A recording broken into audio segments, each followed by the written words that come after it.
Hey Thomas, how you doing, man? Good morning, David. How are you, my friend? I tell you, it's been kind of a whirlwind since Helene showed up, and I guess what was most interesting about Helene is she just tore ass just across the country in a way that we don't really see. And remember, after Hurricane Katrina, we had like a bunch of cities that were completely cut off. Didn't have communication, have anything, and were either cut off by water or cut off by huge debris fields. And really don't hear about that often, but that's gone on in Gatlinburg and all around Asheville and really north? Yeah. And I mean, like, they just like sent you a note like, hey, the roads are shut down. See you later. Right. Yeah, I, I mean, they're still I mean, completely washed out. I mean, was it just because it was a dam, or is it more than that? It's more than that. We'll just take Asheville, which keep in mind now, Asheville's just a small piece. It's everyone knows where Asheville is, right? Everyone's heard of Asheville, the Biltmore, and things like that.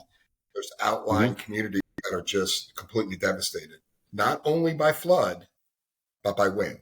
There's Okay. thousands of trees down in that area in western North Carolina in the mountains. Trees are everywhere. Trees are everywhere anyway. But and then you have upstate South Carolina, which is from Greenville, Spartanburg north up into western North Carolina. You got Tennessee. That whole corner over there. It's just devastated, right? Tennessee is coming out of it quicker. Newport, Tennessee.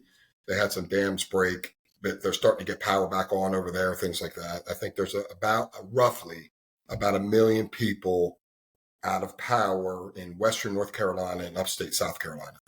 They're just rough numbers. Main distribution lines are down in Asheville. Some of these dams are controlled by Duke Energy, right? And I think the world of Duke Energy. They're doing everything they can. They've caught on to mutual aid. They're getting right now, as of yesterday at 6 o'clock, they had 18,000 crews on site in Western North Carolina. So they can't get 18,000. 18,000 crews. Now, what I That don't is a. know, that one crew is made up of three guys. I don't know. Um, I don't know so if it was just one guy, it would still be a massive number of people. correct, right? I And mean, they massive. call it aid, and they get people from all over the country to come in. They've got Texas, they've got northern people coming down. And I think what you're going to see is they're going to get released. These line crews are going to get released out of Florida because I think they're down to about 100,000 people, and out of southern Georgia, and they're going to head up that way up toward upstate South Carolina and western North Carolina. However, there's major structural the power grid. There's some major structural damages to it that they can't even get to now. So So they're trying is the damages in the upstate? Is it just flood or is it flood and wind? flood and wind, flood and wind. And, So and there's I mean, like, what are you seeing? What kind of calls are you getting? a lot of flood calls, and 25% nationally, and this is an average number. 25% of the owners from residential to commercial have flood insurance. 25% of folks. So there's a lot of people don't have flood insurance. They're getting flooded and the trees are falling on their houses, from the massive wind. And so it's just, it's going to be interesting when we see the claims start coming through, and they're starting to come through hot and heavy. There's utter chaos right now. And what I'm stressing to everyone is we got to give it a little time to get the infrastructure set up, right? You've got no water, limited electricity in all those areas, no internet, sporadic internet. The phone companies, T-Mobile is mobilized out there. Verizon Wireless is mobilized out there. They get command centers set up. They've shut down the airport to allow transport. National Guard is there now. So, Yeah, I know they had they're to bring getting like food in, like actual food in, right? in water. There was two shootings yesterday in Asheville because the last remaining gas station had, people were, standing in line or sitting in line for 8 to 10 hours. And then the gas is out at that point, the water's out. So, the frustration and all that stuff. So, like you were talking about, a little Katrina. Yeah, and But I it's think and it's and what you're having is the fog of the cat. Yes, It's this thing like, yeah, hey, let's go to work, but there's no power and no place to stay, and we have to drive 300 miles a day, and everybody else has to do that, so that makes our commute 7 hours. I mean, it's not practical, it's correct. just not practical. Yep. And one And of your posts, I feel for these was, people. yeah, it's really horrific. But I'm seeing a lot of the community come together, right? On TikTok, social media, people are getting on TikTok and saying, "Hey, I can't get my mom's up there. She's elderly. She lives here. She lives in Arden. She lives in Asheville. She lives in Hendersonville. Whatever the case is, I need to get someone. I need to get confirmation or someone to find out if they're okay." So, TikTok community, people are going to TikTok and they're saying, "Hey, we have access to there. We're going to be over there." And so it's a beautiful thing how the community is coming together. Uh, Yeah, that's there's a lot of it, awesome. That's awesome. and the governor of North Carolina has activated all the, believe it was 500 National Guard troops up there to Western North Carolina. I know the state police is, they're rolling in all their tractors and all their, provide food for all the first responders. It's and everywhere all over North Carolina, there's supply drives and things like that. So logistically, You know, getting this stuff up there. I always laugh at people who truly hate government, because it's in these moments that we understand why we have all this infrastructure, because they have to respond at this moment, because it's at scale that humans have a hard time responding. And I get it. I get it. I mean, it's wild. I mean, and like Thomas, I mean, I like within just a couple hundred miles from you, there's like real heartache going on. There's Yes, real devastation. people who are, missing, providing no closure to their family. I mean, it's real. Yes, And, like this is the stuff that we collect in our industry that causes us long-term problems. It does. I mean, I've not been bashful to anybody about it. I thought the most healthy thing I could do is talk about it, but I still have a problem with Hurricane Katrina to this day. I don't go wow. many days without stopping and thinking about Katrina and seeing the damage that I saw there, and the Yeah, damage to people that I saw there. yeah, the trauma. I thought about something today. During Hurricane Katrina, the people in the crud, the cops, the New Orleans cops, all their cars have been flooded, so they went to Sewell Cadillac and they got all the Escalades. And Yeah, I mean, and look, this is hilarious. So first of all, if you go to New Orleans today, they have marketing that says Sewell Cadillac, the choice of New Orleans finest. And but I was helping out, and they had at the Sam's Club, they had fuel stations set up for the police and the first responders. So I'm out there, and I'm standing next to this pump with the police chief, and I said, "Chief, I see all these fires in the city. What's going on?" He goes, "Oh, David, that's a flood fire." I'm like, "Excuse me, what's a flood fire?" And he goes, "I know flood coverage." He goes, "So that guy schlepped back in the city and paddled his way all the way to his house." He said, "Lit his house on fire, and he's sneaking out right now." And he says, "And there's nothing I can do about it." He Yeah. says, "So that's flood fire." He says, "And when And they ask us to investigate it later, it'll be a flood fire, and we don't know anything about it." more fires happen after a flood than any other time. And I'll tell you, it's interesting, and I don't believe we talked about this yet.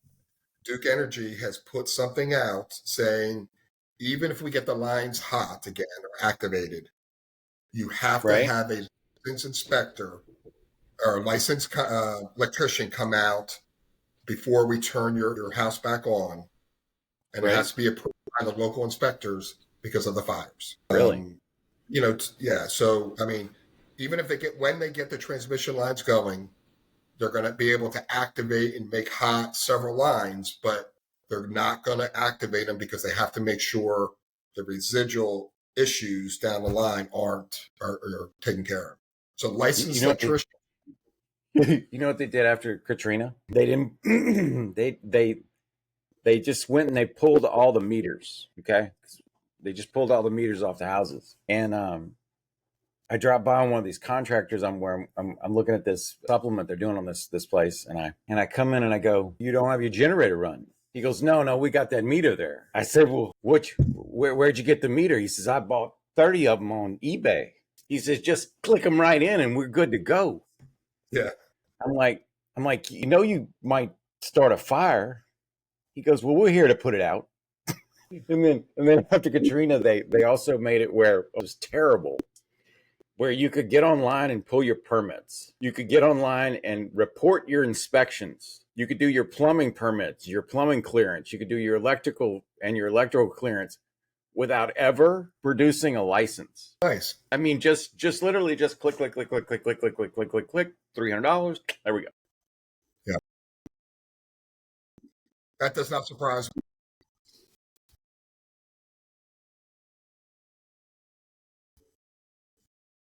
I was talking to somebody with a carrier yesterday that I know really well. And she said something to me that just like kind of just I thought about it all night long. She said, anytime there's a lot of flood, the carriers will deny wind almost without thought, almost without investigation, because it forces you, whoever you is, to prove that the wind came and was a factor. It's been, everybody who's ever worked a hurricane knows one thing: the wind does show up first. It drives always the water in. And then it drives the water, and then it moves faster than the water, and the water comes after it.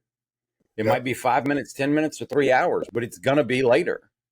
Yes. And I'll never forget, as long as I live, Thomas, I was doing this appraisal in Port St. Joe, Florida, after Hurricane Michael, and the carrier had denied it based on the fact that they said it was flood damage, and no doubt there was flood damage. But I said to this guy, I said, well, I said to the insured, I said, well, how do we know what happened here? And he hands me a memory stick. And I said, what's on that memory stick? And he holds up his phone and he shows his house being pushed off its piles and laying about 15 feet from where it went. And then like 8 minutes later, the flood overtook his entire house, but the wind pushed it off the piles. And he proved it. And I told him, I said, have you ever had an insurance claim? He says, nope. I said, you just knew to do this? He said, just thought I could sell it to CNN. At the cost of the loss. An individual out there who had interior cameras during a fire and was able to see the process, which is I've seen that video, just absolutely amazing what actually happens. In our industries, we deal with the aftermath. I've never had a personal fire, but to see everything transpire that quickly. It's the speed of it that's just, it's hard to imagine. And I've been in a house that flooded. I was in a friend's house while it flooded once. And it went from 1 inch to 3 feet in like 4 minutes. And when that water's coming up, it's a kind of like, oh my God, I'm going to die kind of feeling. That's all its own, because you have no idea how far it's going to come up. And, right. I was blown away, dude. I get, right after the storm, we get this loss in the door where these people live on the second floor of their house. They have an unfinished lower level because they above the base floodplain. And on their living level of their house, they got 3.5 feet of water. And because it was a wave, actually ended up more like 6 feet of water, because it was moving like this when it did it. And I'm like, first of all, I'm like super impressed that the house stayed there with that kind of push on it, and second, I feel sorry for the insured, especially in this case, because they built their house 6 feet above the base floodplain. I mean, think about that. They were like, we don't ever want to have a flood, and it's just, whoever said it, for whatever reason, doesn't believe that this stuff gets more violent over time. I can tell you, maybe it doesn't, but in my lifetime, I have seen more and more violence from these storms in ways that I never saw before. Yeah, why do you think that is? Personally, I think it's the urban sprawl. Like in Asheville, there's so much new construction going on, or Southport, Brunswick County, North Carolina, which had the flooding 2 weeks ago. They're building so many developments, putting in so much concrete. This runoff has got to go somewhere. And I know they're putting in retention bays and all this stuff. That's got to be some of it. I mean, there is, the floods, like get the floods because you can do things. I mean, I can make one decision as a city and make sure that you flood every time there's, you may not have ever flooded, but now you do. It's why I have flood coverage at my house, even though I'm not in flood zone. But, like the thing is like they should, in my opinion, they should make as a requirement of owning a structure. I think that you should have flood coverage, and I don't care where you are. Keep in mind, some of these people were 2,300 feet above sea level. Yes. I mean, like just because you're, I always say like I'm not going to flood because I would have to flood like the bay that's close to me. If I go to the bay is like 30 feet down from where the gland is. Yep. And like it would have to be like the Holy Mother of God doing that. But that could happen. Yes, and it does. I got to tell you, if I got flooded, I'd probably already be. If something that big was coming, I'd already be gone, and I'd probably just never come back. Yeah, I'd probably say no. Yeah, I'd just be like, you just pay whatever you're going to pay, and I'll have it torn down. Thanks. Have a nice day. Yeah, like there's just only so much you can take. That's right. In Brunswick County, North Carolina, I've got two folks that got flooded. They got flooded back with Florence, and they got flooded this time, which was not a named storm. They're done. They've already bought a new house, and they're just trying to, mitigate it to get it to a certain level, and then they're out. Whatever they get. They cannot go through the trauma of another flood. It's terrible. Yeah. So I don't know. Thomas, do you notice as a PA? Do you notice there's almost stages of the loss where they pay really good at one part and then they don't pay and they don't pay and they don't pay? Like it's like this one area. I always notice there's this one section that comes like 3-4 weeks after the storm where like you don't get as many arguments and then it changes all at once. Well, I believe it's the carriers are right. I mean, I know in Valdosta, Georgia right now, I've got some roofing guys down there. They're taking pictures, sending it to the carrier, and they're buying it on the spot. I think what they're doing is they're filling up the reserves, getting to their reinsurance levels, and then that's when everything tightens up, right? So I think they're just approving, getting the money out there. And then Mr. Buffett, come in and, the reinsurance line kicks in now. And that's when it gets super tight. The roofers are the only ones that loved COVID. Yeah. Because they just go take some pictures and get an approval and do the roof. Because nobody was coming. Yeah. As long as they're not charging ridiculous rates. $1,500 a square for an asphalt shingle roof. And then, another thing, there's another storm brewing out there. I don't know the likelihood of it coming. But a lot. They think that we're going to have one that comes in like somewhere on the west coast of Florida. They said it looked like it would be a 2, but they also said that this storm was going to be a 2. Yeah. They also said that up in Nashville, the mitigation companies that are up in Nashville, same thing I told these guys down in Brunswick County. There's another storm brewing. These guys are going to leave. They're just going to get up and leave. And I have two, by a franchise mitigation company. They gave them a certificate of dryness, which I've never heard of that. A certificate of no mold. And they said, here's your bill. We're leaving. They were in there mitigating for 3 days. To my knowledge, there was no equipment. And a certificate of dryness? I've never heard of that. Certificate of dryness. Yeah. That's what, now this is what the insured told me. That's what she told. So maybe that story got, trained different. Maybe they just said, hey, you're dry. Heard the expression shuck and jive? That's what that sounds like. That sounds like. It's like, hi, I'm going to con you now because I need to leave. That's right. We have, I often tell people when they're hiring a mitigation contractor, hire somebody that you could put your foot on their neck if you needed to. Just because, let's face it, that guy's going to deal with your problems. Yeah. They used to say in New Orleans during Katrina, they would say, if it asked the contractors, they'd be like, can you can you tell me the first 5 letters of the Tchoupitoulas? And if they didn't start that off with the right words, they'd be like, sorry, you can't be here. Yeah.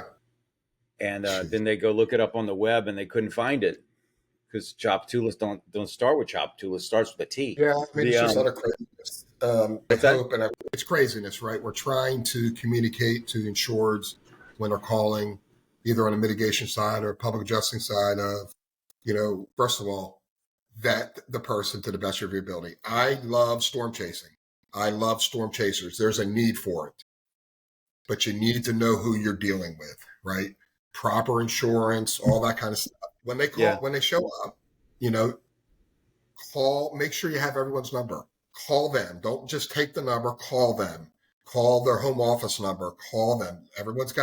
Most people have websites now. Call them or look at the website. Make sure everything is, there. Spend a little bit of time. I agree with you. The storm chasers are going to always be important, but there is, it's like this.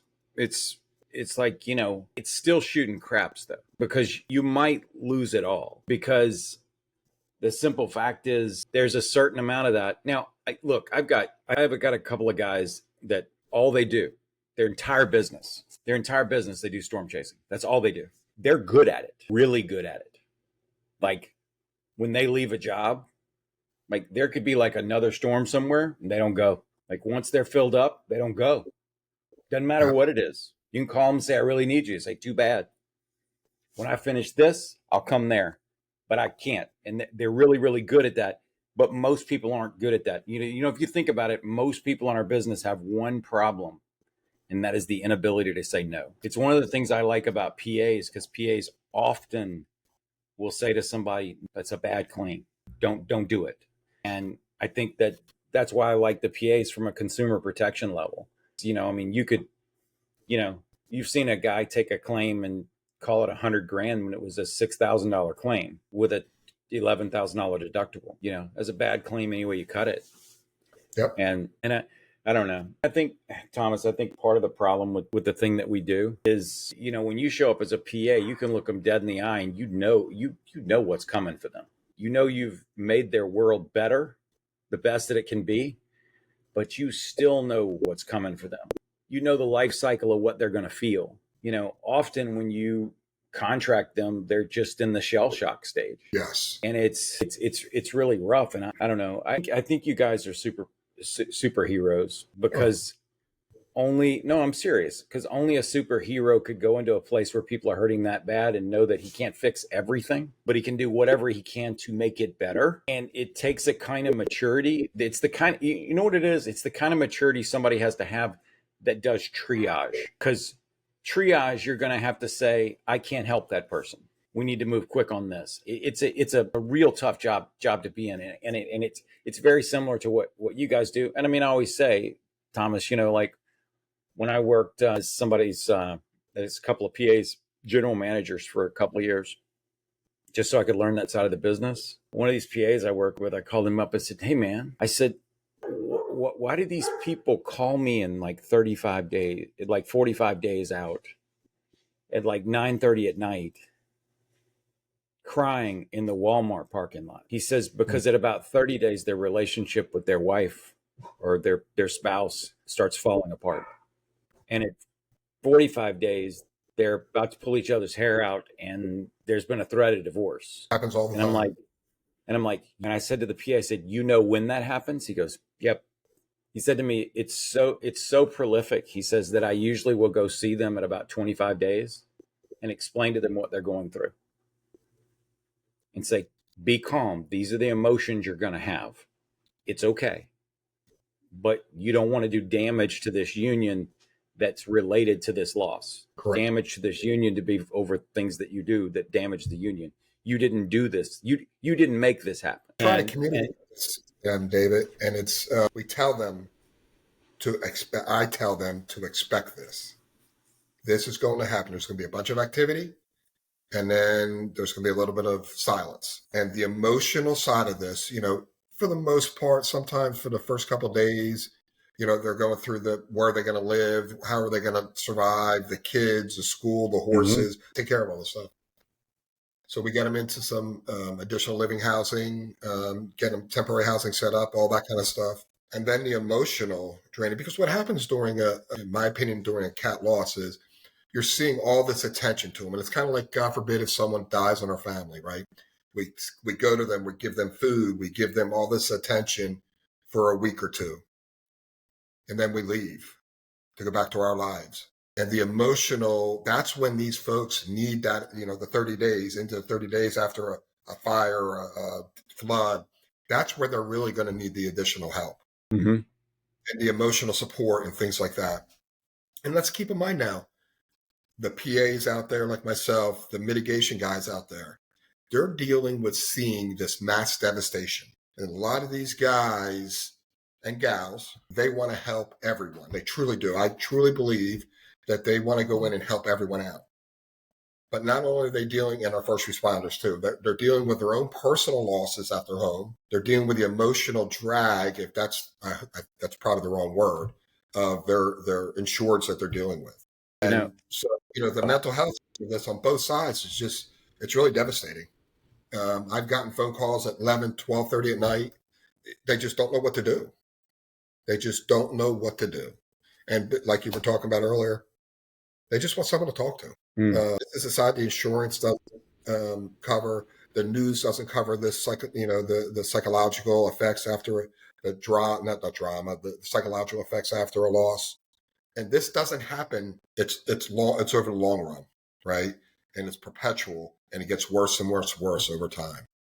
That's really the devastating part of this, right? And like you were referring to another public adjuster, we see it coming, right? We see it coming. Yeah. Let's talk about I think that's powerful. Yeah, Asheville for a second. This is no one's talking about this yet. This is the busiest time, the tourist time in that area with the foliage and all that stuff, right? There's a lot of small businesses, restaurants, even the Biltmore Estate. They operate on this time of the year. This is how they survive the entire year long. It's wiped out for this year. And so we got a lot of businesses that won't make it. That's right. That's what I call the new normal. It's the new normal. It destroys like complete lives. That's just tough. We'll tell you this though.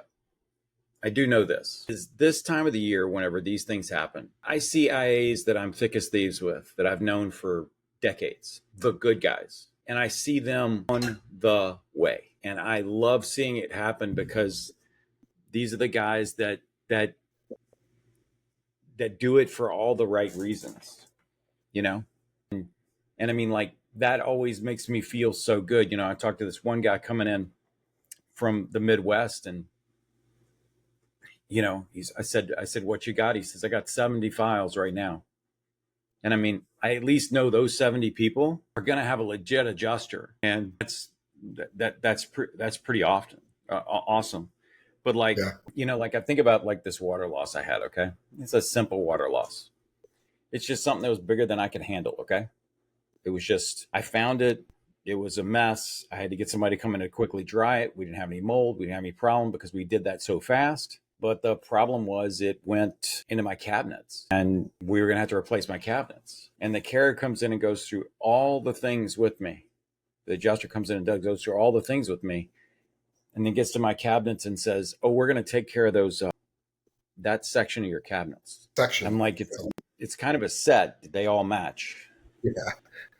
And he goes, oh, you'll get it under matching. You just have to ask for it. And I said to him, I said, look, I'm not trying to be rude to you, but you should pretend you don't think they're damaged rather than tell me that they're partly damaged and you won't pay for the rest. I said, because it violates your, and he said, but I'm telling you how to get it. I said, I'll probably get that done because I'm a claims professional. I'll probably get that done because I know everybody in the business and I'll find somebody that can help me. I said, but most people wouldn't. And he said to me, he goes, yeah, most people wouldn't. He said, we'd pay for the cabinets and because it wasn't enough. They just wouldn't replace the cabinets. And next time the cabinets were really badly messed up by one of these things, we just wouldn't pay for any of the cabinets at all. Anyway, by the way, he put those cabinets in, and the carrier sent back with his writing on it, by the way, that they were going to pay for the kick plates. Nice. And I told him, I said, well, the fire, right? Yeah, 100 days before. And I said to him, I said, hey, guess what? I said, those kick plates are factory finished. I'm going to need the cabinets now. Yeah. Open the door for us. And the adjuster went, I don't know. I'm like, okay, well, let me talk to your boss then. I said, these are basic definitions. I'm sure I can get you there. I've said it before. I do not hate the desk adjuster. I hate what the desk adjuster has to do for a living. I think it's cruel to them. I sent my carrier a video today because I've tried everything else. So I sent my carrier a video to say, these are the things that you've said. These are the things that I've said. This is my logic in this, and this is what I need you to do. And I wonder if they're going to show that to management. No, they didn't receive it in because it's they couldn't download it into their system or anything. I have a thing that I do when I want to get something to a carrier. It costs about $100 to do it, but I send it in regular mail. I send it by fax. I send it by email, and I send it by FedEx, and I send it by certified. I'm going to get it to you 5 times, and I'm going to get it to you 5 times within 5 days. You are going to see this. And, most people don't realize this, but if you mail something to a carrier with I don't care who you are, you mail something to carrier with the claim and the policy number on it, that gets scanned and put in the claim file. Yes. The adjuster may not put it in the claim file, but that process will image it and put it in the claim file every single time. And yes. I just always encourage people, I don't care what you're sending to your adjuster, send it to them in physical form, because at least it'll get there. That's correct. And they have to sign and things like that. And I also send in with my the proof of loss package. I verify the address with the desk adjuster where it needs to go to, because, you get the regional offices, things like that. And I get them to verify that to me, so that I know it's going to the right place. Yeah.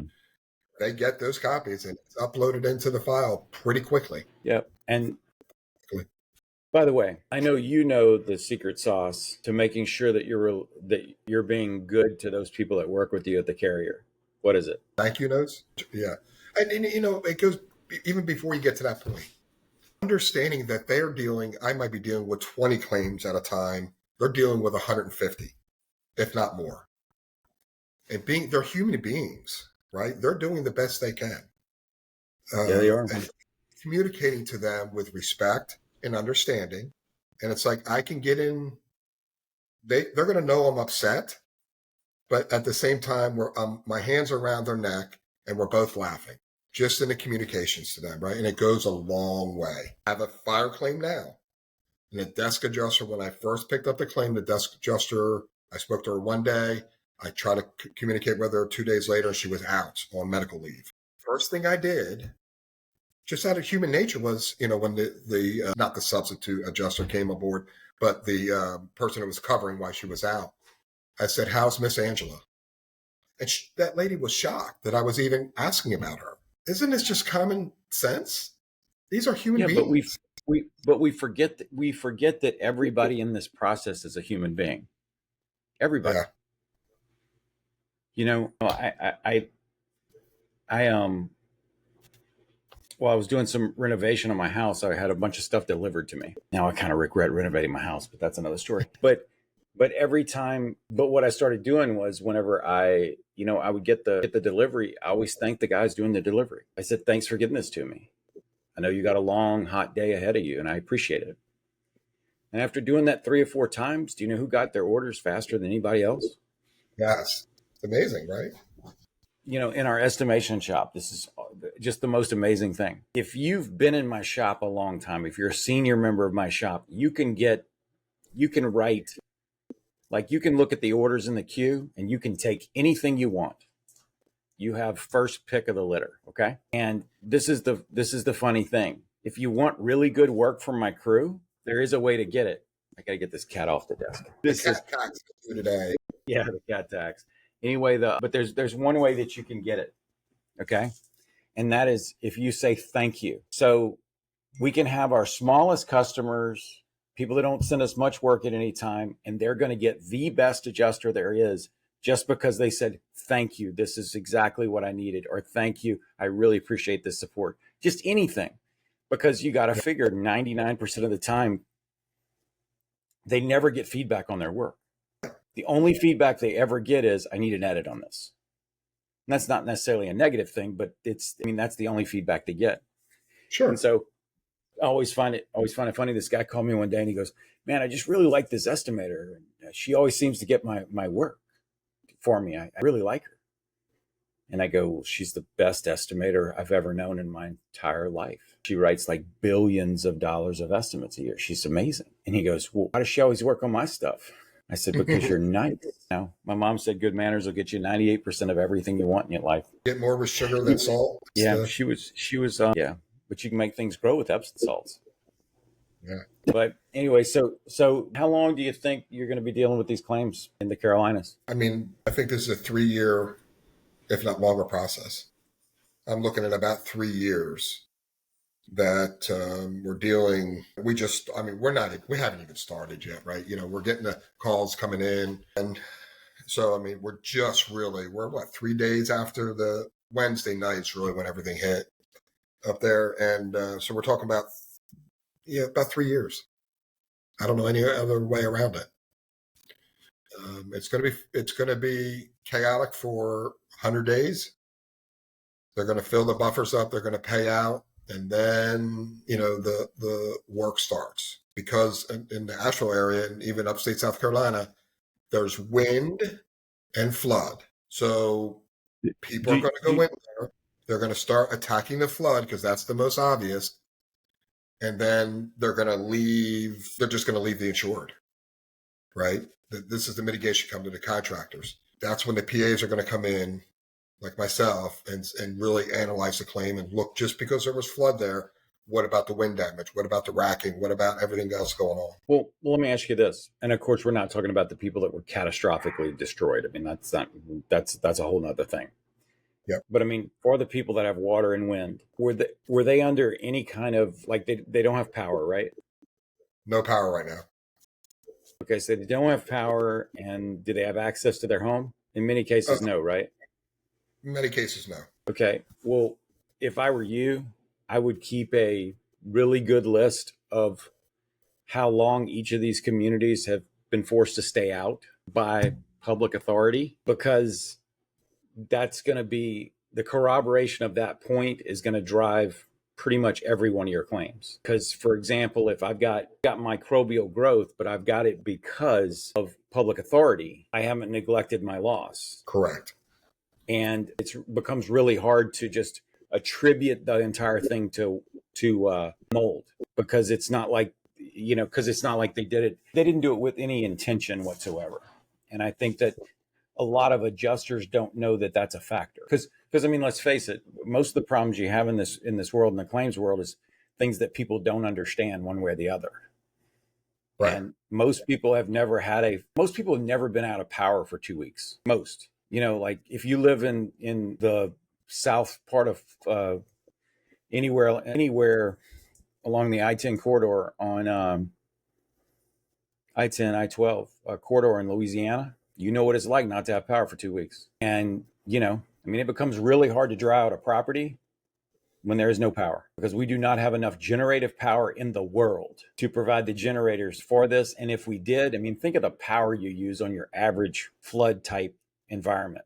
It's a lot of power. Yes. I think on a basic loss, my power was up like $500 in 1 month. It's a boatload of power. I was thinking about that. I was thinking about that yesterday, and just thinking, like, I sometimes will see like generators on estimates, and I'm like, dude, you're gonna have to prove it. Although there's these guys after Michael that made an entire living by having 2 DHUs and a generator, and just, well, if you think about it, like, they were actually like stopping some loss, right? Sure. Like, it was probably worthwhile, but the generator only runs for like 4 hours before it runs out of fuel. So they would have to come back to this place every 4 hours. And I don't want that job. Did you hear what they did what the governor did in Florida on the roofing guys? I did not. I still don't know how he did. Is this a recent one? Yeah. This was an executive order. I don't even think this is legal, because this is like a statutory thing. But he said that the roofers, after the storm, have They want them to have a 10-day right of rescission on their contracts. And so you know what the roofers are doing? They're showing up and doing the temporary tarping and the temporary work, billing the carrier for that, giving the contract to the insured and say, as soon as you get your money, let me know. Craziness. And not, yeah, and not going at it. So what's the rest of your week look like? I'm leaving out today to head up toward Western North Carolina. I'm going to do the loop down and up and around. I've got several clients that I need to go see. How are like, I mean, do you have access to any hotels and stuff like that? I mean, you have housing available? One of my clients is a hotel up there in Western North Carolina, so I can stay upstairs. I've got some connections and family friends that live up in the area. One of them came out of Asheville yesterday, and it stays here in my hometown with his parents. And I'm going up there when I'm downtown. I'll be able to stay at his place. So, Wow, nice. so I mean, Yeah. and with just people, you just, and if I have to, David, I'll sleep in the truck. I'll sleep in the truck Yeah. and just, you do what you got to do. I needed the environment to calm down a little bit. Roads are going to be open again tomorrow, some of the roads, and I'm going to bring a bunch of supplies with me as much as I can fit in there. Do you have plenty of fuel? Plenty of fuel. I went out yesterday and bought some gas cans. I considered buying a like 100-gallon fuel cell for the back of my truck, but gasoline is illegal to haul. Diesel fuel is not, so I didn't want to have any problems with there. So I'm just gonna get a couple gas cans. And as I'm driving out there, fill up when I can and just keep everything active. And, Yeah, I have I don't know what kind of truck you have. Chevy I have Silverado. I'm sorry. I Yeah. have a Ford F-150, and the reason I bought it, was because it had four-wheel drive and it had a 32-gallon gas tank. So I have on one tank of gas, I have about 600 miles that I can travel, which is not terrible. No, but And it takes you 3 hours to get to. You take you what? It takes you 3 hours to get to the loss. Then you're sitting in traffic, trying to get out, depending on when you're going. No. You still get. I still going to bring gas. When I used to have my years ago when I used to drive a F-250, I had my 25-gallon tank, and then I added a 75-gallon tank in the back, and I could drive that thing a long way, man. Because when there is no diesel, there is no diesel. That's right. The only good thing about driving diesel though is there are a lot of holes in the world that have diesel when they don't have fuel. That's right. And two, in our industry, with all the people we know, the first responders, with all the large restoration companies we both do work for, things like that, they have tankers with them. They've got That's right. fuel. So we can maneuver around to get some diesel fuel. Yeah, find me somebody who's running big desiccants, and I've got fuel. I can get me some fuel there. That's we had a guy in Houston for Harvey, where I called the guy and I asked him. I said, "Can you come fill me up?" He's like, "Sure." I got the fuel service to come pull up on the side of a street somewhere and just go and give me 100 gallons of fuel. It was awesome. Yeah. But can't have that every day. Of course, they also broke in Houston, they also broke all my windows 3 times. So that's another story. Breaking in for your equipment. No, they just broke into my truck for no good reason. I'd keep nothing in my truck and they just break in anyway. I had a really good relationship with a mobile glass company. Personal friends, right? Christmas cards. Yeah.